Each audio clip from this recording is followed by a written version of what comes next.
The rain had been falling for hours when Daniel saw the flickering neon sign. Royal Crown Hotel. Vacancy. The letters buzzed like dying insects, glowing weakly against the endless darkness of the highway. Daniel's car sputtered, coughed, and finally gave up just as thunder cracked open the sky. He sat there for a moment, gripping the steering wheel, listening to the rain drum against the windshield like impatient fingers. He had no choice. The hotel stood alone, surrounded by dead trees and tall grass that bent unnaturally toward the building, as if pulled by an invisible force.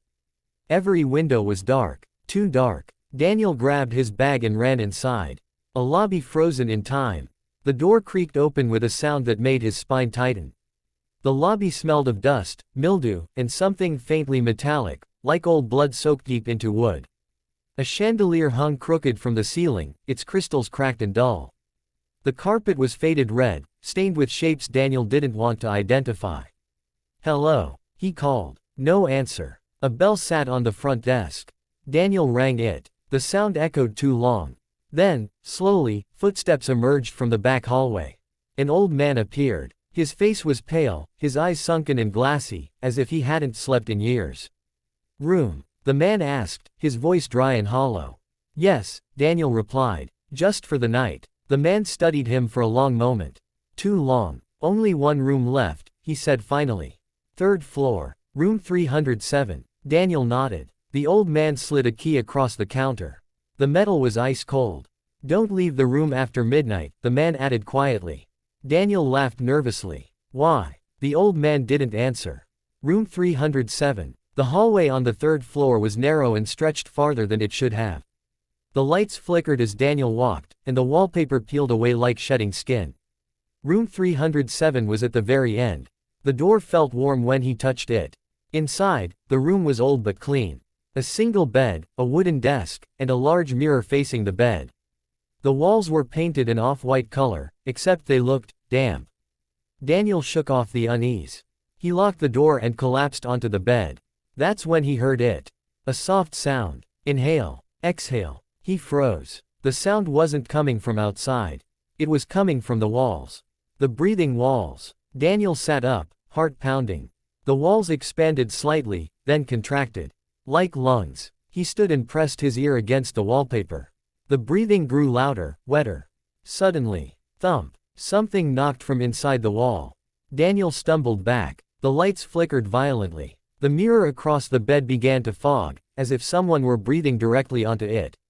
Words slowly appeared in the mist. "Help US." Daniel spun around. "Who's there?" The knocking turned frantic. Multiple fists pounding from all directions. Then, silence. The clock on the nightstand read 11:59 p.m. Midnight. The second the clock hit 12 o'clock, the room changed. The walls darkened, veins appearing beneath the paint.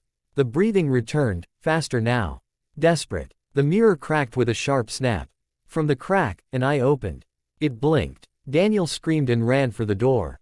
Locked. The handle burned his skin. Behind him, the bed began to sink inward, as if something beneath the mattress was pulling it down. Whispers filled the room. "Stay. Remember. Don't leave us." Hands burst through the walls, gray, broken, and bleeding. Fingers clawed at the air, reaching for him. The eye in the mirror widened.